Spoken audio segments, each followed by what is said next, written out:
Hello, everybody. That's way different than your normal one. It sounds like you're getting a Halloweeny.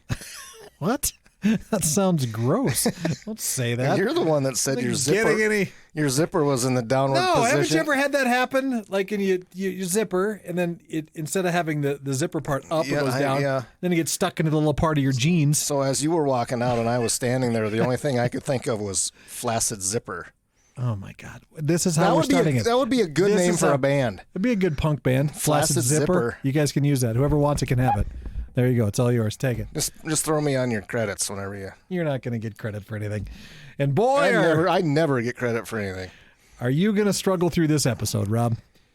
Sorry, I'm not sorry. I love making you do this. Honestly, this is like my favorite. These are my favorite episodes to do. I'm actually off doing work today, and I get this text. Hey, are you coming back? We're doing candy corn whiskey today. If not, I could postpone it till tomorrow. And you just wanted to rip off that Band-Aid today? I am taking the rest of the week off. I put in my time. Are you taking the rest of the week off? No. Oh, you're not? You're still going to be here? No, I was just the rally. The rally summit took all my energy. It does. You look tired today.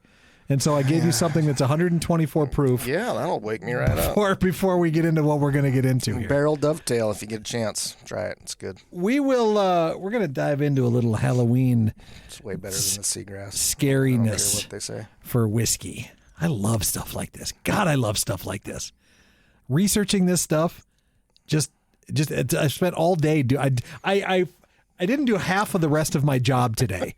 Because I just wanted to do this. And still had time for this. I still did. But I want to get into some cool Halloween stuff. And then we're going to talk about this bottle of candy corn whiskey that I've had sitting in my office since.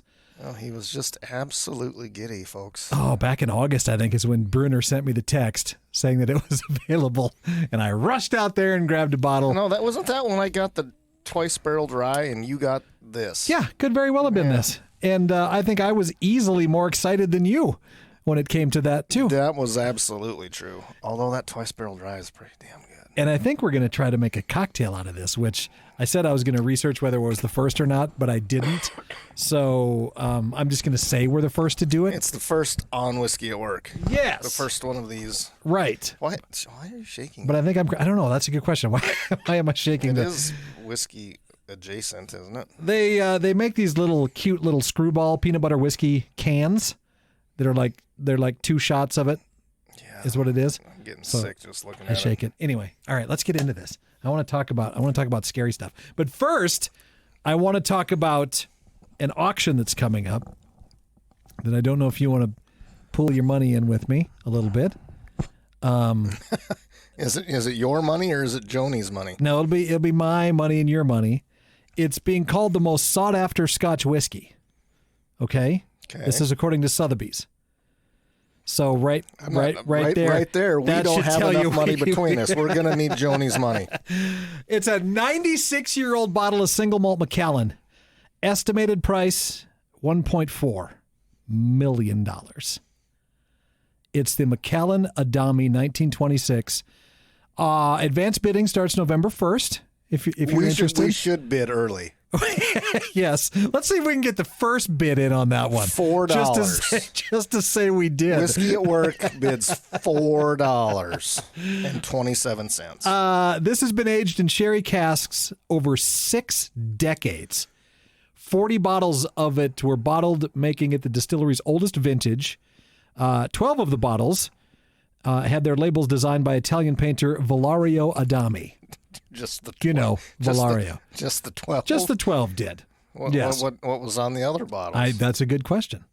I don't know. It's like, nope, fuck it. Printer broke it 12. Well, what's interesting about this is because it's a 96-year-old bottles of Scotch, they actually had to go in and replace the cork and put new glue to the labels because it's just been sitting there for almost 100 years. Because it was flaccid zipper. No, it wasn't flaccid zipper. The glue broke down so bad that... So I know we've had this conversation before. Well, couldn't they just have put those labels on any bottle at this point? We don't know that this is true. Well, but you have to think coming from someplace like Macallan that yes, this is they're on the up and up. They're not going to lie to you Yeah, about but the stuff that's Sotheby's in there. might be lying assholes. We don't know them. Well, I don't know. Sotheby's is one of those auction houses that's Yeah, fine. top of the. Wait, always looking for Right. the bright side. You are. I try to.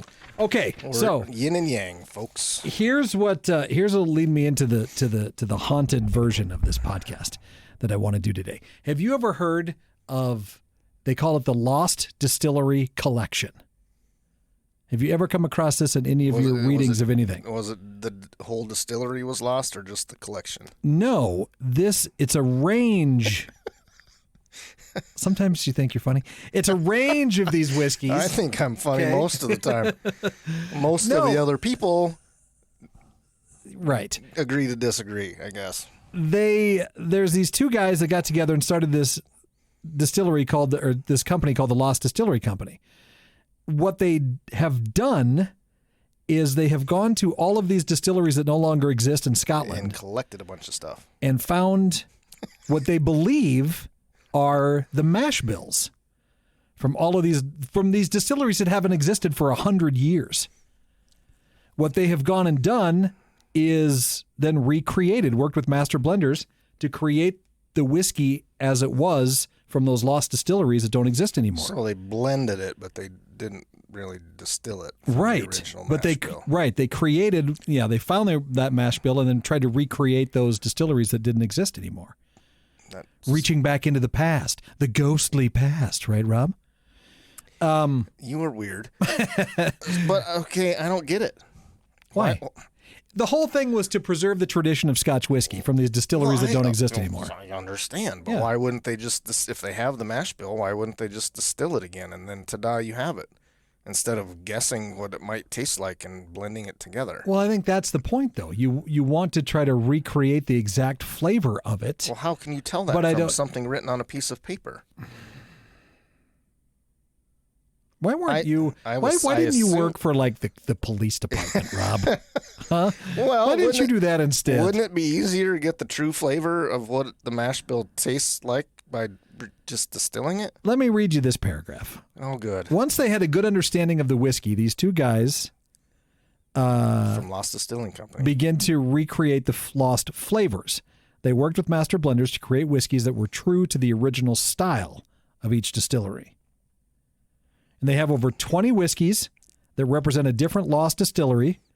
They're made from a variety of grains, aged in different types of casks, bottled at different strengths. Okay.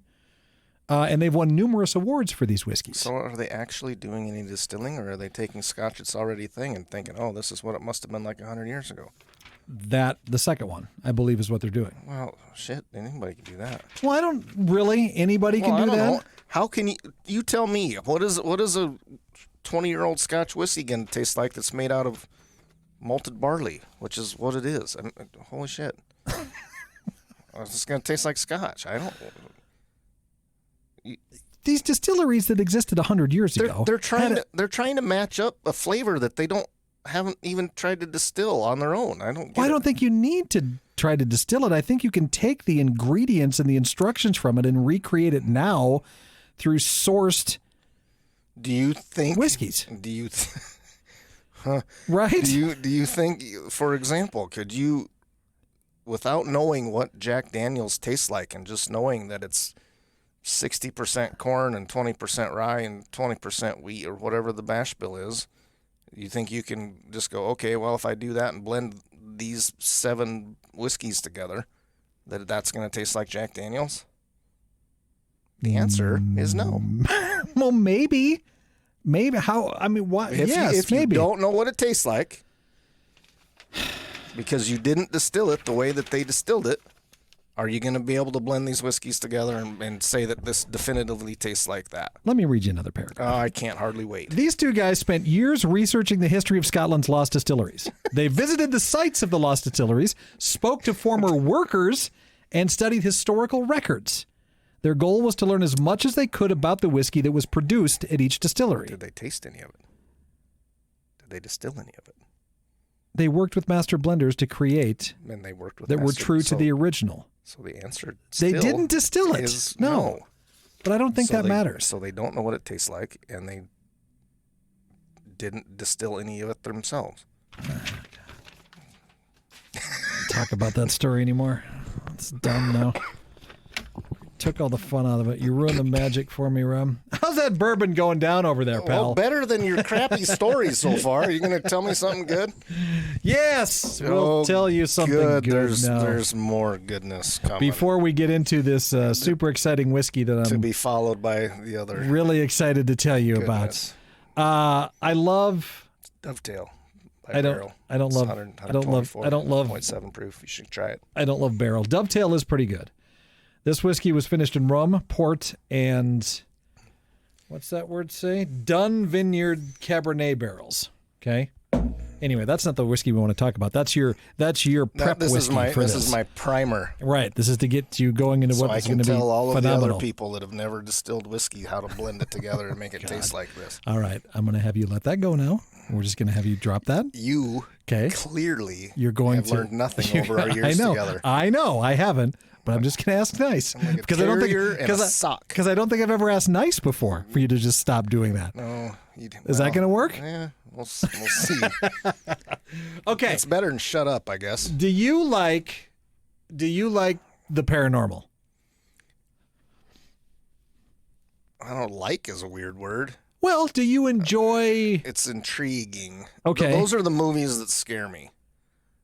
Like those, I think that's the point. Yeah, well, but like the jump scare Friday the 13th ones they're all right. Yeah, or were when I was a kid. But right. Like the creepy, I can't explain it ones are the ones that really kind of make me. Did you watch the Fall of the House of Usher? I have not yet. Okay, I highly recommend it. Very, very good. It's on one of the things that I want to watch. Okay, yes. Yeah, you should do that as soon as possible. I think you'll really like it. I do. I've been enamored by the paranormal since I was a kid. I don't believe in a second of it. I don't believe that ghosts exist. I don't believe in Bigfoot. I want to believe in the Loch Ness Monster, but I don't believe that the Loch Ness Monster Didn't you see the video of the Bigfoot and off I did. I saw the one that was pooping off the train, right? Yeah. They said it looked like he was taking a dump. It's not a Bigfoot. It was a guy in a ghillie suit. That's gotta be really hard. Like, hey man, the train's getting really close to where you're supposed to be. Can you take a dump right now? It's like, oh yeah, I was gonna stand up and scare you, but I really had to go. No, I think it was a guy in a ghillie suit. It was like, I cannot hold it anymore, and the train is coming. I was hunting this deer, but the train came by and scared it away. Exactly. So I might as well take a shit. Anyway, when Bigfoot gotta go, Bigfoot gotta go. I don't believe in the paranormal, but it's one of my favorite things to I wouldn't call Bigfoot research. paranormal though. Why?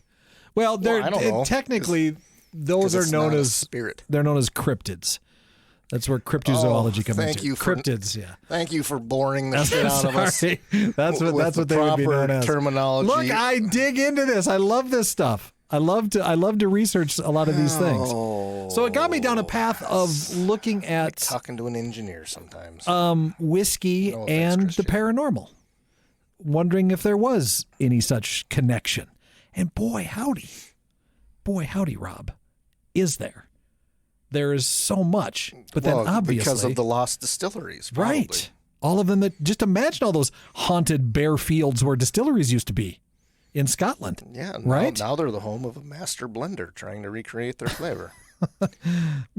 Yes, probably. God. So you know what? Let's we'll start in Scotland. Okay. Good. You're familiar with Bowmore on the Isle of Islay, right? On the Isle of Islay. On the Isle of Islay in Scotland. Islay's the one that I don't like, right? Yeah, Islay's the one you don't like. That's got the Bowmore and the Lafroig and the Lagavulin. This distillery is said to be haunted by the ghost of a headless horseman. Cool. The story goes that a horseman was a crofter. Was his name Ichabod? His name was Lachlan Bon, and he was murdered in the 18th century. Was he related to Simon? He was not. Le Bon? No, because it was Bon. Or Bon Scott. He was known to enjoy a dram of Bowmore whiskey, and his ghost is said to be drawn to the distillery by the smell of the whiskey, as we all are, really. That's what got me to Islay. Yes, exactly. Let's go to the Glenlivet Distillery, where they have a cursed bottle of whiskey, the Glenlivet. They have a 12-year-old Founder's Reserve is what it's called. And the story goes that the whiskey was made using a recipe that was passed down from generation to generation of the Glenlivet family, but the recipe was lost when the last of the Glenlivet family died in the early 1900s. Maybe the Lost Just this recipe. Distillery could recreate it. They tried to recreate the recipe. and The then Glenlivet distillery Then they did. all died and got killed by the Headless Horseman. They were never able to do so. And as a result, the Glenlivet 12-year-old Founders Reserve is said to be cursed. Anyone who drinks the whiskey is said to be doomed to live a life of bad luck. So if you ever come across Glenlivet 12-year-old Founders Reserve, you stay away from that. All right? Now let's go to Macallan. They also have a Headless cursed Horseman? whiskey. Cursed with... It is the Macallan 12-year-old Sherry Oak. This whiskey was made using a sherry cask that was haunted by the ghost of a former distillery owner who died in a tragic accident. The ghost of the owner is said to be trapped in the cask and is said to be very angry, as I would be as well, trapped in a cask. What if you rub the cask? Does he come out the bunghole?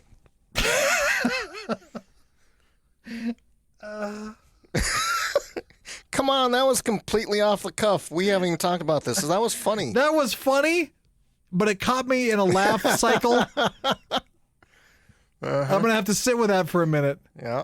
Because that one was pretty good. I'm going to give that to you. Flaccid Zipper. I'm telling you, it's a hit. Now, of course, your famous... Genie Out the Bunghole by Flaccid Zipper. Like, I'm going to have to put a content warning on this episode now. Thank you. Well, you got to be 21 to drink it. You should have to be old enough to listen. At least that to listen. So, Brown-Forman, of course, makes your favorite whiskey. And they are haunted by the ghost of George Garvin, a distillery worker. Wasn't he was the power forward for the Spurs, known as the Iceman way back when, right? That was not George Garvin. The That was, finger roll. Right, but that was George It's George Gervin. Gervin, yeah, dummy. He disappeared in the late 1800s. His body was never found, and his disappearance to this day remains a mystery. Consequently, no one has seen George Gervin in a long time either. This guy died in like 1898. Gervin was around in the 70s. He's been seen since 80s. then. Yeah, I think so. I used to have a cool poster of George Gervin. I didn't have the one of George Garvin. I don't think anybody had the George Garvin poster. Because they can't find him. So they couldn't do. Well, maybe the distillery people can blend up kind of like a picture of what he must have looked like. Well, I did see photos of him. So the actual photos of him exist, but I don't. You could make it into a poster. You could make a George Garvin poster. I should. He could be sitting on a throne of ice. Yes. That would be one of the most. That would be a great joke to post online for anybody to get. It'd be a hard joke to understand, but it'd be funnier than hell. The Brown-Forman people would giggle. Maybe. Well, Let's go with to a caption, probably. Let's go to Loretto, Kentucky, which is the home of Maker's Mark. It's said to be haunted by the ghost of T.W. Samuels, who founded the distillery in the 1800s. Visitors have reported seeing his ghost wandering the grounds and even sitting in his former office chair. They've also reported hearing strange noises and seeing unexplained movements in the distillery. But come on. Something that old. Of course you're going to see stuff like that. That's because the floor is uneven. Why do you have to the chair attribute might it just to roll. ghosts? Why can't you just be like, this building's 160 years old? Chances are things are going to be a little weird in it. Right? I don't know. That's my take on any of this. Old buildings, it's at night. Your brain gets fooled. I worked for a company called the Tri-State Livestock News back when I was a kid. At the very starting of my career as a graphic designer. And there were people in that building that would not be in there by themselves late at night because they claimed it was haunted. Where is that building at? It's on Main Street in Sturgis. It's a big, I don't know if it's down in the, first block of Main Street on the south side of the street. We need to get in there. We should go in there and do I don't know what's in there now. Is there nothing there? What's it next to? But it's on Main Street? Yeah, it was next to like Town and Country Plumbing, which I'm not sure is there. I don't know any of those businesses. I go down Main Street 3 times a week. If you drive down Main Street, it's the big sand block building on the left across kind of from the Armory. Oh, there you go. That's all you had to say. Well, you asked what businesses it was next to. Right. And it's kind of next to the Armory. That would have made across sense. the street it's not That's next even to, better. It's across the street from the Armory. By Hot is Leathers. Different. Further down. Okay. For those of you that have no idea what we're talking about. First quarter of Main Street. Sturgis is a little town in South Dakota that has this Famous for know, the motorcycle rally. Some call it a rally, I guess. Kind of a big deal. The three right? people that are listening to this They know Sturgis? Sturgis, probably. All right, let's go to our last one, which is the Buffalo Trace Distillery, Frankfort, Kentucky, believed to be haunted by the ghost of Colonel Blanton himself, who used to own the distillery. Some visitors have reported seeing his ghost walking through the warehouses, while others have heard unexplainable noises and even smelled the scent of his favorite cigar. Not candy corn. Probably wasn't candy corn. Okay. No. So those are some of the. Listen, do you hear the haunted train going by right now? Do you hear that? Yeah. The ghost train? Let's drag this out so I don't get stuck in traffic. Anyway, those were some of my favorite little stories about haunted. There's going to be somebody that's places. mad because they wanted to hear the story, that none of which I remember now because I was just too busy thinking of ways to make fun of it. Which one? All of them. So there's going to be some listener, one who's guy really excited who to hear. Really wanted to hear it. All he is going to remember is George Gervin finger roll. And he's going to be... And the terrible what's coming out of the bunghole. That's the other one. That was still funny. If you rub the barrel... It'll come out of the bunghole. That's what you said, Rob. I know. God dang it. For those that don't know, in a barrel, the hole is the plug that goes into the hole on the side of the barrel is called the bung. So it does go into the bung hole. Made famous by Beavis and Butthead. Right, exactly. But that's an actual term on a whiskey barrel. So we're not being just rude to be rude. Distillers do not use teepee for their bunghole. Well, I would hope they do. What do they use? Wooden things. Isn't that rough when you wipe? Anyway, coming up, we are going to be trying. Oh, can you tell that I haven't slept since 2:30? This candy corn whiskey that's on the way. The Daily Slice offers essential podcast updates for Rapid City and the Black Hills, delivering local influence news alongside vital national and global stories. With fresh episodes every morning, it's your perfect start to the day. Don't miss out. Subscribe to The Daily Slice on your preferred podcast platform. Back on Whiskey at Work, it's Rob and Mark. Rob has been so anxious for this. This is I love looking at your little face when you do this. Definition of my nightmares, what it is. Do you need to rinse that out a little bit? Yeah, you better. I got just a little. Why would I want the taste of there. good whiskey in my mouth when I drink this stuff? This bottle comes to me from our good friend Dan Bruner out at Timmins Market. Yeah, remind me to thank you in person next time, Dan. He got super excited when it came in. I was probably the first person he texted, and I immediately rushed out to get it. Now, this is from Iowa. This is Clive, Iowa. Of course it is. The Denner Distillery, produced and bottled by Denner Distillery. So now produced, but not distilled. Doesn't say distilled, so obviously it's probably sourced from somewhere with the flavor. Okay, and with the Halloween season coming up, what did I do? They took perfectly good whiskey and added a bunch of crap to it. Well, Go ahead. I'll let you pour as much as you want, Rob. This is bad because I get heavy-handed even when it's terrible. 35%. This is one of your favorites, I'm sure. It tastes exactly like a piece of candy corn. Oh my God, I can smell it already. Yeah, that's what it is. It is candy corn, 100% soaked in whiskey. It's got good legs. It certainly did. The nose is offensive. Penetrating, however, sweet. There's a lot of corn smell. Does it? But it smells like candy corn. It smells like fucking candy corn. You know what? It's exactly what I thought it would be.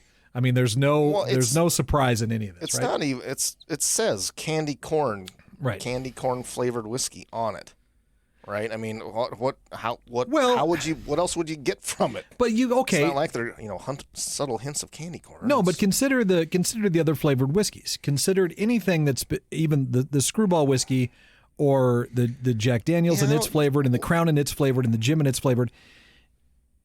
You get hints of Crown, you get hints of Jack, you get hints of Jim. Yeah. You get those flavors in there. Screwball, you get hints of brown sheep. No, I don't know where. No, they're not. They're gold and black. Oh, gold and black sheep. Right. Which tastes different than the brown ones. The thing with these flavored whiskeys that don't come from a major distillery. A mutton guy would get the joke. Well, we also are very close to the sheep capital of the world here in South Dakota. It's the sheep capital of the nation. Oh, it is? It's not the world? I suppose not. I suppose Scotland might have us beat in that area for sure. Australia. Australia does? Okay. So sheep capital of the nation is right next to us as well. But any of these kind of, like I said, if they aren't associated with a distillery, it's just, it's just candy flavored whiskey, right? What does your face say, Rob? It's better than I thought. Really? What? Yeah. Hold up. I'm not. Wait a minute. I'm going to mark this part of the podcast. I'm not ever ordering it or buying a bottle. But it tastes. It's not as sweet as I thought it would be either. Yeah. It's not like that apple, like the Proper 12 apple, which was so sweet. Jolly Rancher-esque. About killed you. Now, what we wanted to do with this. How much are you putting in your glass? I'm going to put in about that much. Well, but how are you going to? And then I'm going to take this. I'm going to go a 1-to-1 ratio of this. Oh, so you're telling me I got to drink the rest of this before you do. I'm not. You're going to have to just dump that in here. And then I can't drink more of this. Why not? Because it was better than I thought, but I didn't say anything about being good. All right. What we decided to create on this episode of Whiskey at Work. So I don't know. Do you guys do this? The only time in the world that I eat candy corn is around Halloween, and my wife always puts some candy corn in like some dry roasted peanuts and puts them in a bowl. So you grab a handful, and I'm a big fan of salted nut rolls. So when you grab a handful, it tastes like a salted nut roll, right? So when you brought this up, I thought, well, what in my stupidity that I'm kicking myself for. No, it wasn't stupid at all. What happens when you take this stupid candy corn whiskey and you put peanut butter screwball in it? Is it going to taste like a salted nut roll? We are about to find out, We should Rob have Henry. salted the rim, maybe. Oh, damn, that would have been a good idea. I don't know. No, that's for people that are better at making cocktails than me. What I did is I just took a 1-to-1. Just dump a little of that in A there. 1-to-1 ratio of candy corn whiskey with the screwball peanut butter whiskey. Mixed it around a little bit, and now I'm going to see if it hits me like a salted nut roll. Ready? It smells kind of like it. What do you think? I haven't done it yet. It smells a little like it. If there was a little, you were right. If there was a little salt around the rim, I think you would have nailed it. It needs a little more candy corn. I put too much peanut butter in it. I think a 1-to-1 with maybe a slightly more candy corn would give it that. Yeah, I think this drink would be. God, I didn't want to do this. With a salted rim. Pretty soon my glass is going to be full getting this ratio right. God, that is a healthy pour of this for you, for I sure. know. God, I'm getting diabetes already. But this is this could easily be a cocktail you could pull out around Halloween or even Thanksgiving as well. If you're looking for like something an aperitif. desserty. Sure. Yeah. Something desserty when it's all done. A little more candy corn helps. God, did I just say that? A little more candy corn helps. That's aren't words I ever thought I'd use. That might be the line of this podcast it needs right a there. little salt. Yep. I think if you did a little salt around the rim. Or even in it. Oh, maybe would in that it work? too. I don't Maybe. I don't Do know. we have any salt? This is pretty good. Do we have You any, know what? Do we have any slave people out there who'll go fetch We us don't some have salt? any. They're already gone. Although it is still technically we're on the clock for another 54 minutes, so I don't know why everybody's gone. Because that's what they do. This is We could yell at Mitchell. He's not doing anything. this is enjoyable. I don't know. This is. I really like this. Tucker, are you listening? Yeah, Mark Tucker, Windsor Tucker, Black. are We've you got listening? we've got your next cocktail that you should make just for the rest of the season, probably. Yeah, I don't know. Experiment with it a little. I don't know, might be another liquor out there that is just kind of salty. Is there? Tequila. You have to add the salt to the tequila. Damn it. Okay. I don't know. I like it. I like the candy corn whiskey. I thought it tastes better than I thought it was going to. I would drink it on ice, probably to sip.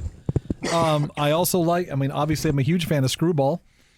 And That explains why there's still a bottle frozen in my fridge up here. there's just nothing that you can't add Screwball to that it doesn't make better. He likes it So- so much. Well, I didn't know you had that in your office. Now that I know, Well, I'm going to get I some. thought it was downstairs. But I have just a crap ton of these tiny cans at my house. that I'm trying to ya? get through. Yeah, I do. I got quite a few. This is pretty good, Rob. I like it. Are you using them? No, I haven't recently. I honestly, we've talked about this a little off the podcast, but you specifically and me to a degree are getting to a point where I'm not quite sure what I have when it comes to whiskey anymore because I have a lot. So I tend to forget, when I'm going through my cabinets, like, oh yeah, I forgot about that one. I have that one in here. That's what's kind of happened with this too, because this is hiding behind all of my other bottles. Mine's little kind cans. of all out in the open in the bar, but so I know what I have. I've been just kind of shooting for whatever has the lowest amount so I can clear out some Right. shelf space. That's exactly what I've been doing too. All right, well, Luckily for me, Eagle Rare's next on the list. Because there's a full bottle in the other room. I guess happy Halloween, everybody. Go find yourself a favorite spooky cocktail. If you're taking your kids out trick or drinking, you might bring a flask of this. I don't think stuff. you should take your kids out trick or drinking at all. I think you should take your kids trick or treating and then you go drink, but make sure your kids are home Well, safe. you know, if you're walking Okay. around the neighborhood with a flask, No, you're not walking around drinking. they won't pull you over for open container. You're walking. You're pulling the toddler in a wagon. You're Really? Nobody's just parked their car around the block and then walked up and down the rich part of town to get the big candy bars? Because you know that's what's happening. And then they get in their cars and drive home again. Stop encouraging that, Rob. I don't know, my neighborhood was pretty good when my kids were little. All right. I don't know how to end this. This is just how I got to end it. We're just My gonna neighborhood was pretty good Yeah, I when guess my your kids were little. guess your neighborhood was pretty good when your kids were little, Rob. Y'all have a Now we just turn off the lights and happy watch the Halloween. baseball game.